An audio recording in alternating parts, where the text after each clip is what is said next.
Hello and good morning, afternoon or evening from wherever you are joining us around the world. Thank you to Christina for those rousing opening remarks. We are full of inspiration, hope and conviction that the sector will rise to the opportunity of the net zero transition. We are delighted to be here to kick off a celebration of net zero buildings and our Green Building Council network, and to share some reflections about the Advancing Net Zero programme that has brought us all here today. We'd love to hear from you, so if you have any questions, please submit them through the chat and we'll do our best to get to them over the next hour.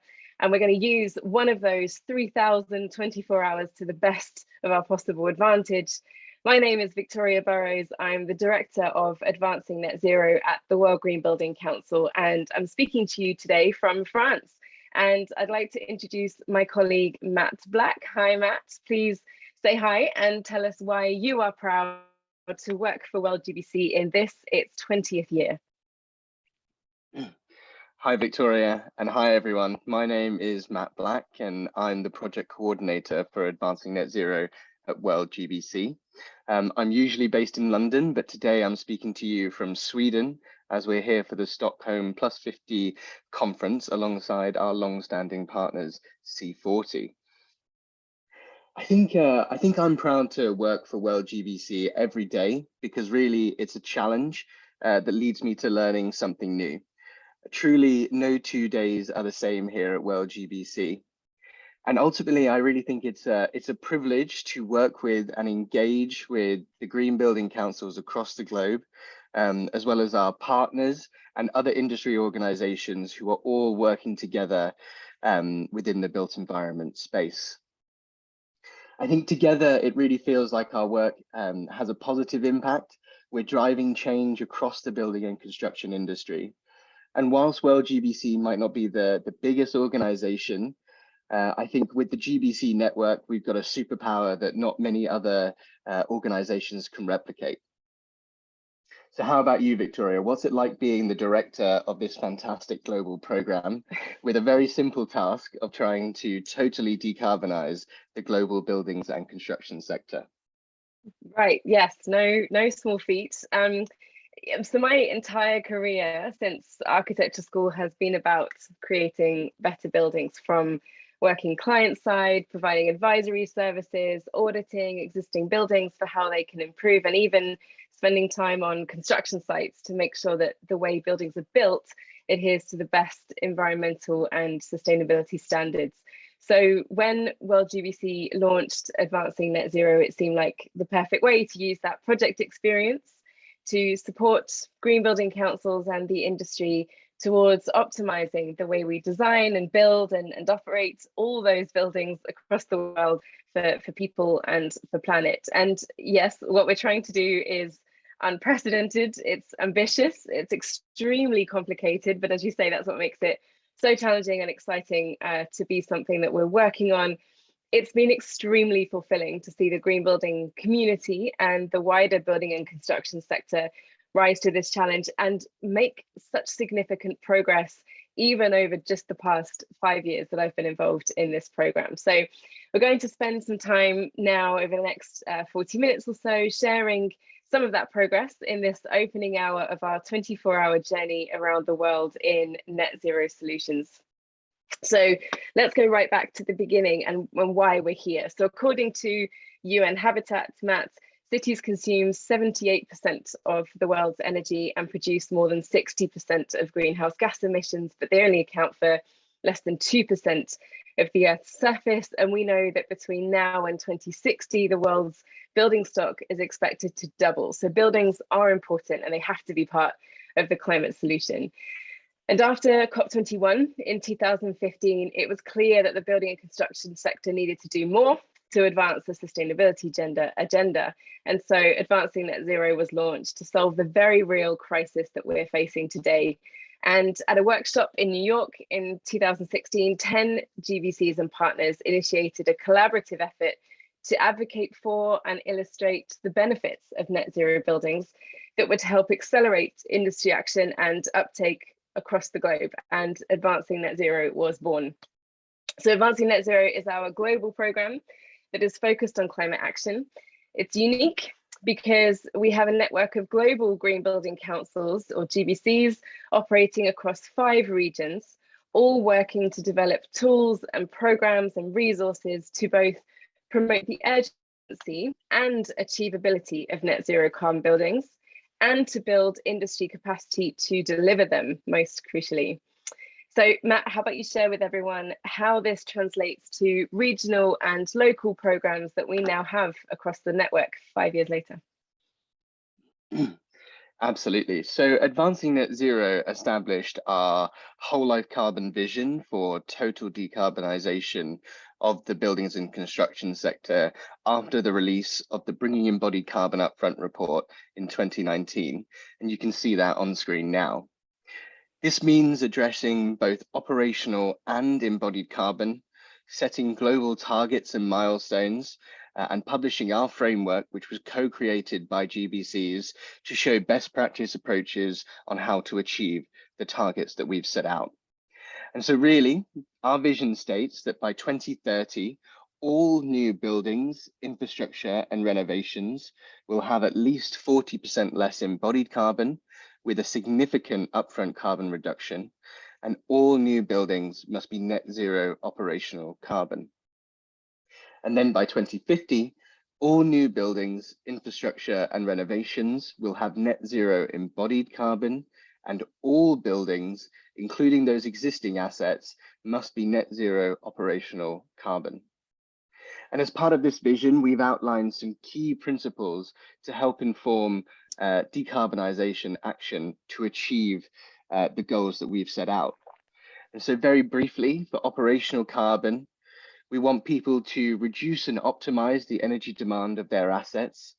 We want them to generate the remaining energy demand balance from renewables, whether on-site or off-site. And then for the remaining residual emissions, we want those to be compensated for with offsets. And finally, once you've achieved this, we still want you to plan for further deep decarbonisation. You can always improve by increasing your energy efficiency or reducing your reliance on offsets. And for embodied carbon, the first way to prevent embodied carbon being incurred is to avoid it from the outset, perhaps by pursuing retrofit, renovation, or reuse of an existing asset. But if you are going to develop a new building, stakeholders must reduce and optimize by evaluating each design choice and construction action using a whole life cycle approach. They must also plan for the future to avoid any additional embodied carbon at later life cycle stages, and ultimately compensate again for any residual emissions. So Victoria, how has this vision been translated globally across the network? Well, I mean, you've mentioned the word vision, but I think it's very quickly becoming an imperative for the sector. We simply have to build in the ways that you've just set out there, Matt. And it just goes to show that no matter what type of project you're engaged in, there is always something you can do. We all spend time in buildings all day. There's always something that we can do to improve the energy efficiency or help that transition to net zero. And so the global programme from World GBC produces reports and sets out calls to action for the sector to explain these concepts and this imperative for transition, with the support of green building councils, industry partners and colleagues from other NGOs working in this space. And then at a regional level, so we have 5 regional networks, GBCs collaborates on programmes and initiatives to address specific regional challenges. And then national level GBCs pull down the principles of that global framework into locally specific tools and resources for their context. And this means that all GBC programmes are advancing net zero in a way that's appropriate to their particular context or their market, along and underpinning that framework that you've just outlined for us. Brilliant. Thanks, Victoria. And as you can see on your screen, there are many different interpretations of what advancing net zero means in different countries. To pick a few, for example, we have DGNB in Germany, who have been integrating a whole life carbon perspective into their work streams and their certification activities for many years now, culminating in the climate positive certification. We also have Singapore GBC, who deliver the super low energy tool due to the local context, which is highly dense, a land scarce, urban built environment situated in a tropical climate. Hence it requires a local solution that's applicable to that context that makes sense for them. But even super low energy has evolved over time into zero energy and energy positive options available as well for those who are ready to pursue that level of action. And then another final example, we have Green Building Council South Africa, who have Green Star South Africa certification, but also provide GBC SA Net Zero. And buildings can be certified under this tool using different categories, which include carbon, water, waste, and ecology. So as you can see, just from these few examples, there are many different interpretations of what net zero is, and it also goes beyond just emissions reduction. Yeah, I mean, we talk about the global challenge, but the solutions at a building level are absolutely local. So those solutions have to be appropriate to those particular marketplaces, and that's what the GBCs have really responded to there in collaboration with their members. So that was a taster of some of the frameworks that GBCs have adapted to accelerate the uptake of net zero in their local contexts.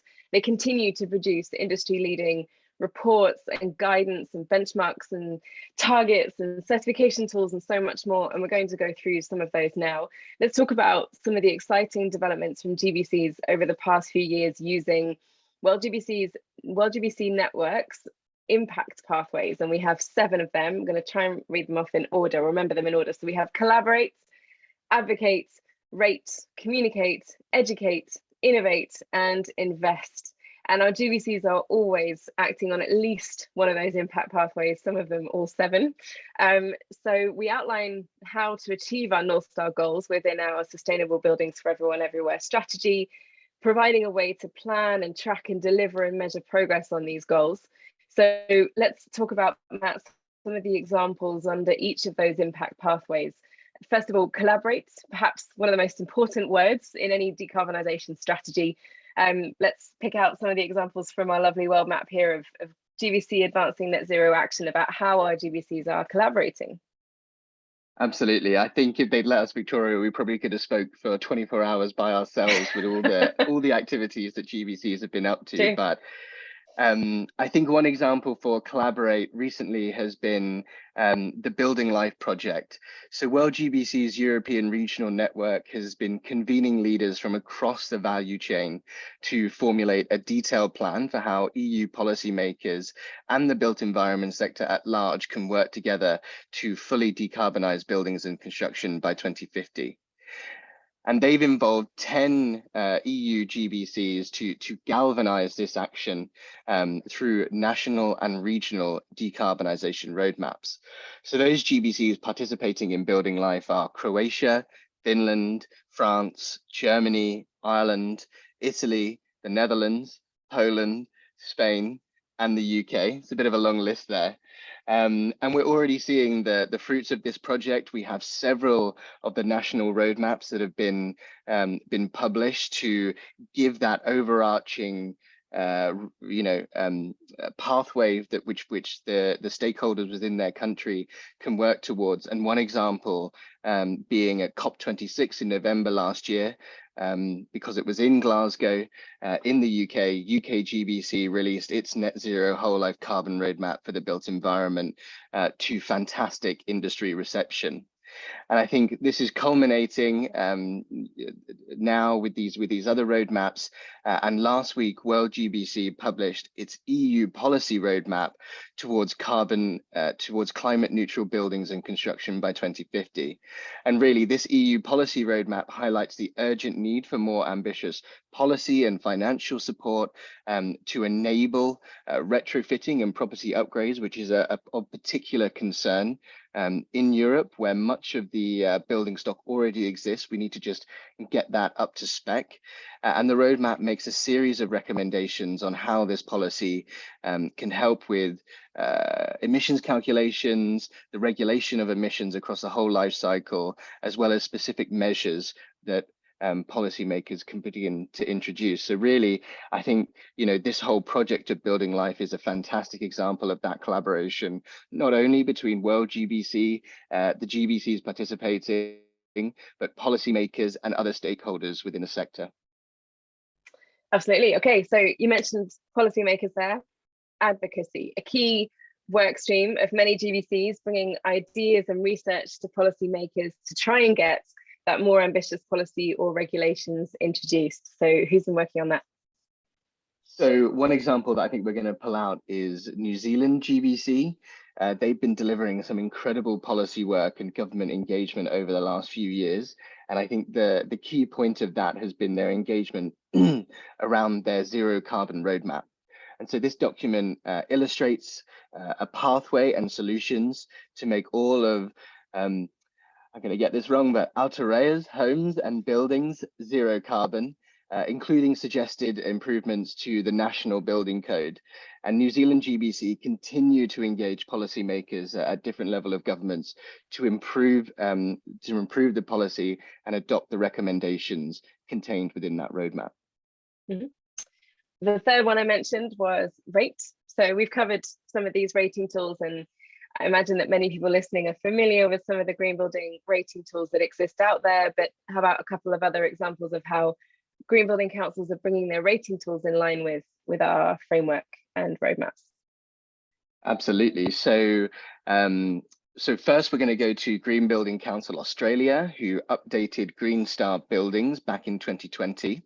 And so under this update, a 6-star rating for any new building or major refurbishment using this rating tool would need to be built to achieve climate positive standards. And this requirement would then expand to cover 5-star rated buildings for those that register from 2023, and then 4-star from 2026. And you can see that basically this climate positive standard will go down the star ratings over time, meaning that more and more buildings are brought up to this standard, but also that the industry has a clear roadmap so that they know what year their project is going to complete in, what standard they need to achieve in order to reach their set goals. And really this requirement will then apply to any building that is finished at or after January 2030. So by 2030, all buildings looking to achieve a Green Star building certification will have to be climate positive. And I think this is a really great example of how holistic rating tools, together with a wider advocacy agenda, can serve to transform their local market and deliver the goals of the Advancing Net Zero program. And then I think we'll also mention the US Green Building Council, which provides the LEED certification, again offering a holistic assessment of sustainable buildings. And LEED, as many of you will know and be familiar with, is used across the globe. It's truly an international certification. And within the LEED family, USGBC provide LEED Zero Carbon for certifying net zero buildings, as well as LEED Zero Energy, LEED Zero Water, and LEED Zero Waste. So again, we're looking beyond just this action on energy and on emissions, and trying to make these interventions that we do at sort of the asset level or beyond to consider much more holistic categories as well. And I think across the network, we have something like 13 rating tools that have a net zero element that have been introduced since Advancing Net Zero was launched. And it's a really important way of verifying performance. So they're all based on in-use data. How is the building actually performing, as well as how is it being designed to perform? So if you're interested in having your building certified, then please reach out. Hopefully there's a tool available within your market. Okay, I've lost count of which number we're on, but I think the next one's communicate. Super important, as we are doing right now.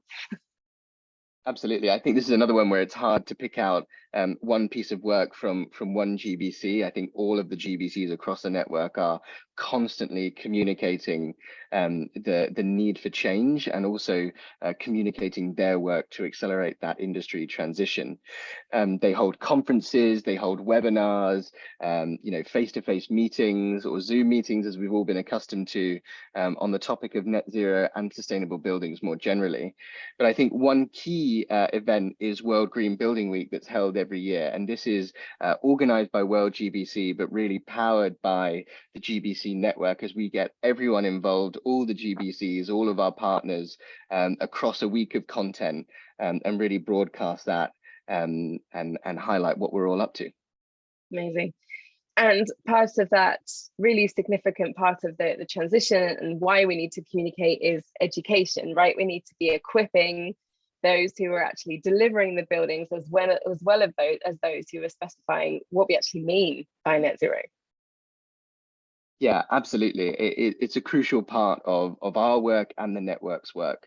But one example that we're going to pick out is from Emirates GBC. And a few years ago, they launched the Net Zero Center of Excellence.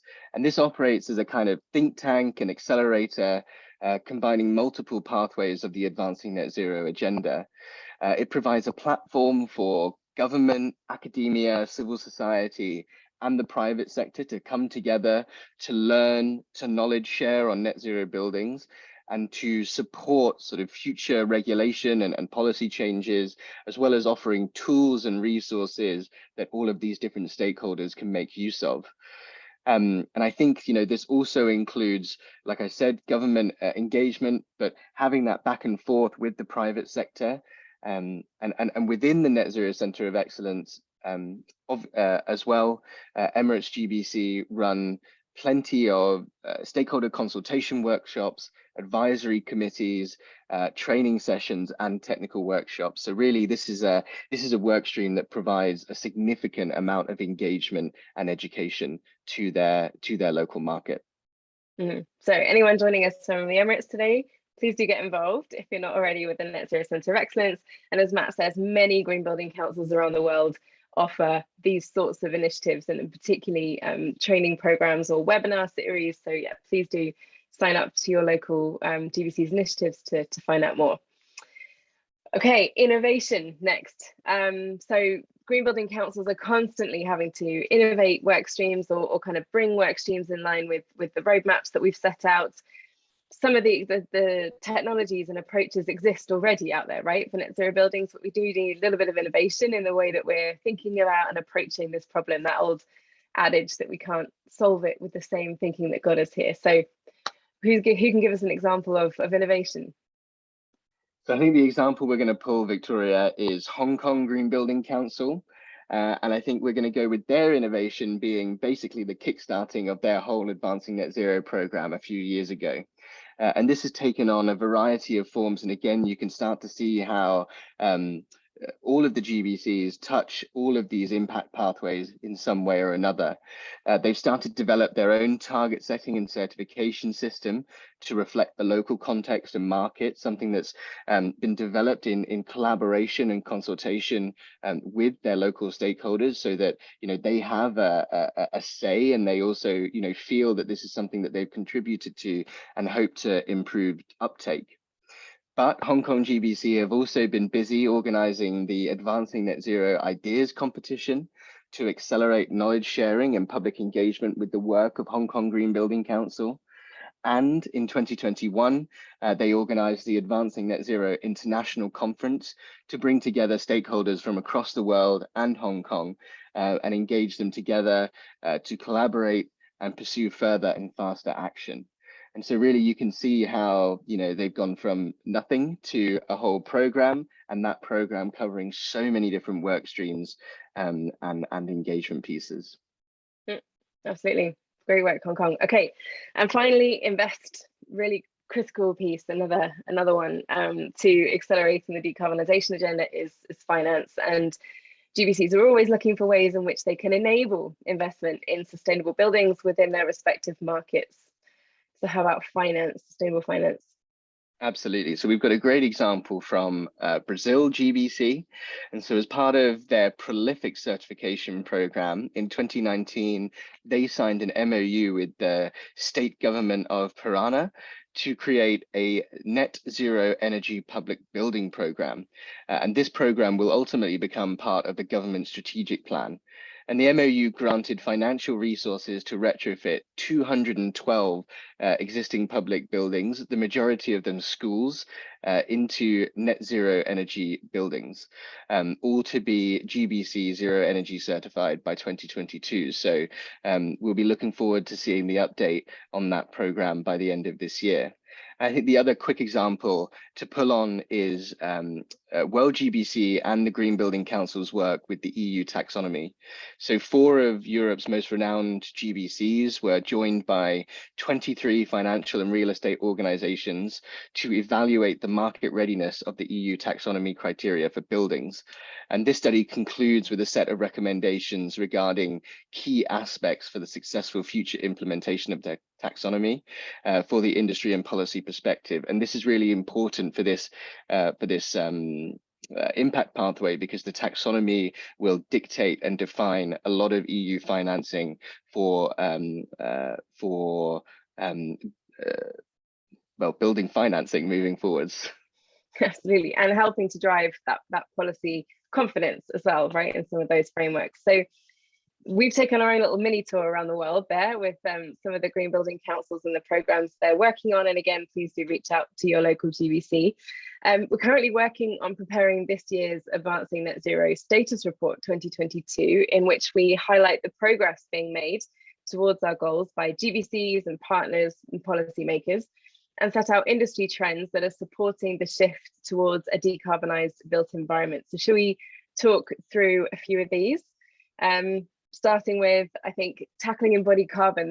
That's we've introduced that into our whole life carbon roadmap, but there are some gaps in terms of helping drive uptake of higher performance in embodied carbon. So who's helping with that? Absolutely. I think we've seen a real explosion over the last sort of 18 months of content around embodied carbon benchmarking and target setting. To pull a few examples, we have Lauder's Foundation and Ramboll producing a report on standardizing metrics and benchmarks, which can be used to measure embodied carbon across Europe. We have additional research coming from Letty and the Carbon Leadership Forum. And this is really, really good because it enables industry, finance, policymakers to begin to set these realistic targets for net zero and start to measure their progress against them. And ultimately, one of the results of this work has been the Building Life project that we've already mentioned. And I think a final reference would be one of the announcements that we saw at COP26 last year, that Arup has introduced a company-wide mandate that they will perform life cycle assessments on each project now moving forwards. So really, we're starting to see this action on embodied carbon become more and more mainstream and picked up by more and more stakeholders. And then in relation to innovations around materials and technology, I mean, this is massively important. We know that approximately 11% of the building's total emissions are derived from the materials, from the construction materials, and therefore it's crucial that we decarbonize their production and innovate in the construction process. There are so many examples, and I think you'll just have to wait for the 2022 report. But one of the ones that I think we pull out is that we've seen the first delivery of fossil fuel free steel from SSAB, and we're seeing more and more sort of innovations around the concrete sector, producing low embodied carbon alternatives for the industry. But check out the soon to be released status report for more detail.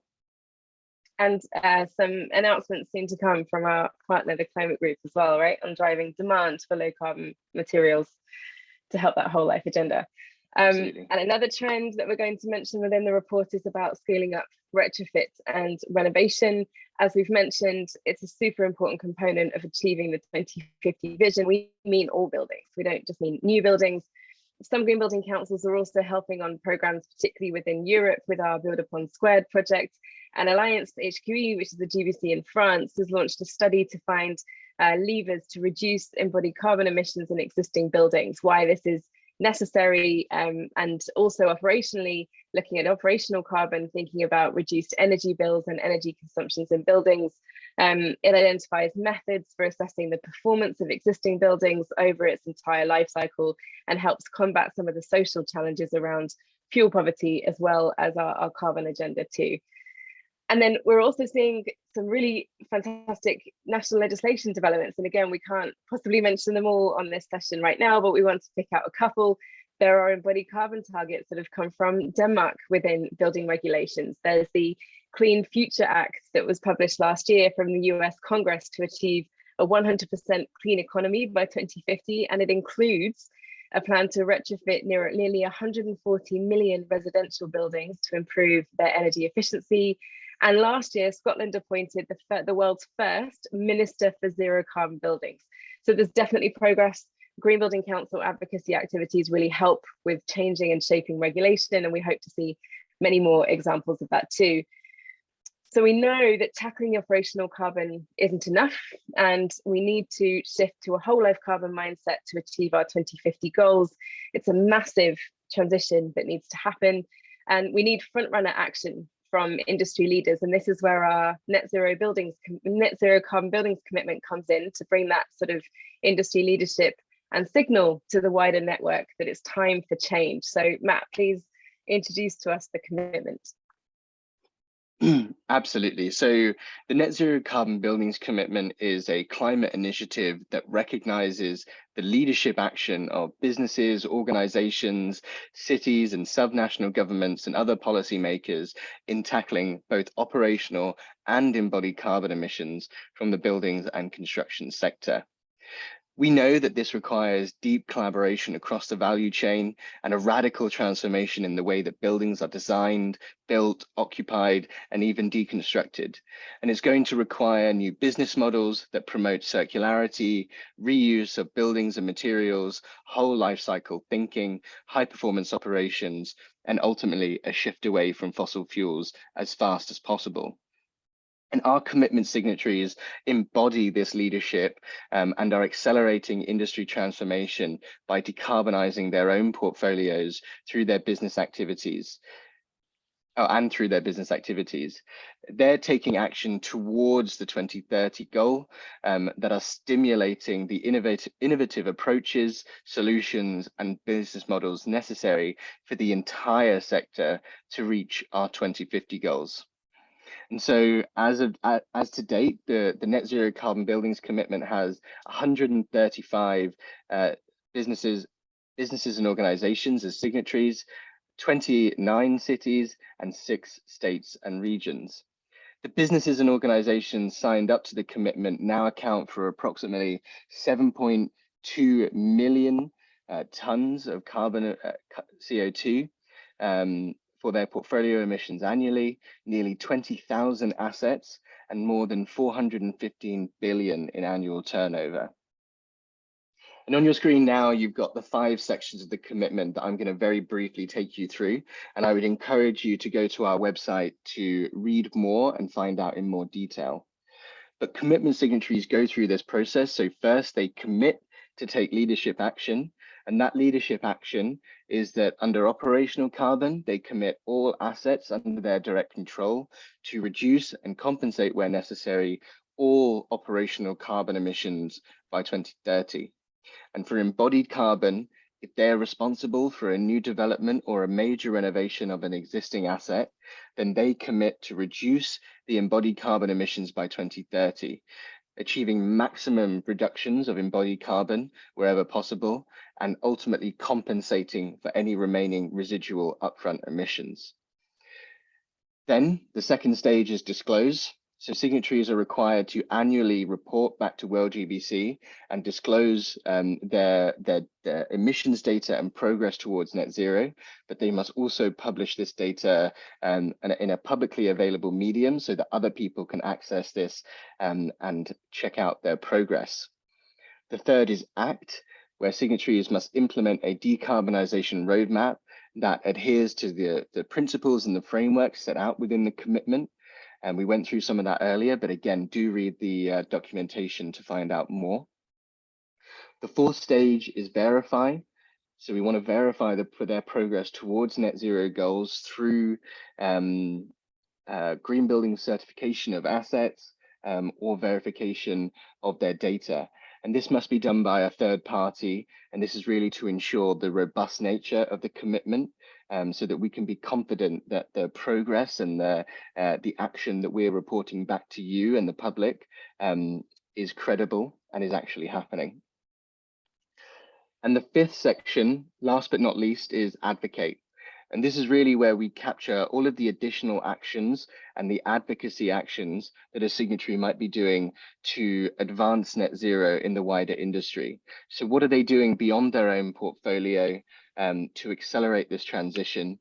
They may be contributing to this through their own business activities, engaging with their supply chain, both up and down, or even participating in other industry groups or climate initiatives. And so really this all comes together to reflect their leadership. And we're really excited to see where the commitment goes in the next few years. Oh, great. Well, thanks for that overview, Matt, and brilliant to see the numbers creeping up with more and more companies taking that leadership action. If you want to find out more, then please do check out the World GBC website or get in touch with your local GBC. And now let's take a look at some case study examples of collaboration in action from those signatories of those industry leaders of the commitment. Absolutely. So who have we got first? We've got British Land, Lend-Lease and Arup, who are three commitment signatories who have all collaborated on One Triton Square. So the refurbishment of this asset, which is a 1990s office building in London, is a lesson in the power of searching for every possible source of carbon savings. British Land, Arup and Lend-Lease collaborated together to deliver the sustainability vision of this project. And ultimately they saved around 40,000 tons of carbon over the course of its 20-year lease term. And this saving is enough carbon to heat and power nearly 10,000 average UK homes for a year. Excellent. Love having a refurbishment example there too. And now let's go over to Melbourne in Australia with the Monash Woodside Building for Technology from Monash University, a 5-story building that houses more than 30 learning spaces, accommodating 360 people. It's the largest educational building in the world to achieve Passive House certification for a really high performance level of design. It's designed as a smart building financed by climate bonds, and it's all electric using solar as one of its energy sources, and demonstrates that large-scale buildings can play a major part in the path to net zero. And as a signatory to the commitment, actually, Monash University specified that this building should be net zero. And as a result, Grimshaw, the appointed architect for this project, also signed the commitment to help advance some of their own building projects too, and recognize what they do through the projects that they design. So Matt, let's talk about, you've been with World GBC for around 3 years now. Let's talk about what's your top highlight from that time? Well, I think it's hard to pick from such a crowded field, but I think sort of clearest in my mind would be COP26 in terms of a moment, you know, both for World GBC, the Advancing Net Zero program, the Green Building Council network, the Net Zero Carbon Buildings commitment, and for the built environment sector as a whole. I think, you know, we all came together, World GBC, the GBC network, and the Building to COP coalition to really highlight the opportunity that was presented by the built environment, brought it front and center in such an international setting as COP26. And it'd been the first time that the built environment was on the agenda at a COP since 2015 in Paris. And together we organized, I think Christina mentioned at the beginning, around 130 events, which included multiple announcements of increased action on decarbonisation and really, like I said, place buildings front and centre as a critical climate solution. So I think that's definitely got to be up there in terms of highlights. Excellent. I mean, I think we've spoken a lot about the progress and the transition that's being made, but there are, of course, still some challenges, some barriers out there. We did bring that to the forefront at COP26, but we also really felt the need for implementation. We felt the need for more regulation, more finance, and increased demand right across the stakeholder value chain. And we also need greater awareness for the solutions that already exist. And at World GBC, we understand that there are different barriers for different regions and countries. And we've developed the Net Zero Readiness Framework that Christina mentioned for the Asia Pacific region, that adapts the net zero carbon buildings commitment and transforms it into a language that speaks to local organizations and companies. And we hosted workshops and collaborated with industry experts to prepare the industry to develop this framework and prepare the industry for the transition. We're going to cover government leadership, technical solutions and approaches, finance, data, and mindset. And that's really what's needed, right? A complete mindset shift, Matt. We hear all the time about excuses or reasons why people don't want to embrace net zero buildings or why they don't feel quite ready just yet. And we're running a little bit low on time, but we want to run you through some myths, some things that we often hear about net zero buildings, and we're going to try and bust those myths right here, right now. So let's start with the first one, the most famous example of a net zero myth, a direct quote from a former US president, that net zero buildings have no windows. What do you think about that? Well, I think we all know that windows are an essential feature of sustainable buildings, and net zero buildings are no exception to that. They help to provide access to natural daylight, they provide ventilation, and should always be optimized to ensure they do not add additional solar gain that needs to be compensated for by active cooling. But really, what would a building be without its windows? Indeed, right? Second, net zero carbon, operational carbon can't be achieved without offsets. Yeah, again, net zero carbon can absolutely be achieved without the use of offsets by optimizing energy efficiency and using only 100% renewable energy sources, whether that's on-site or an off-site procurement. I think one of the hardest fuel sources to remove from buildings is probably gas cooking stoves, but lots of GBCs are doing incredible work on changing that, and induction cooking is becoming more and more popular. Absolutely. Number 3, net zero buildings are more expensive.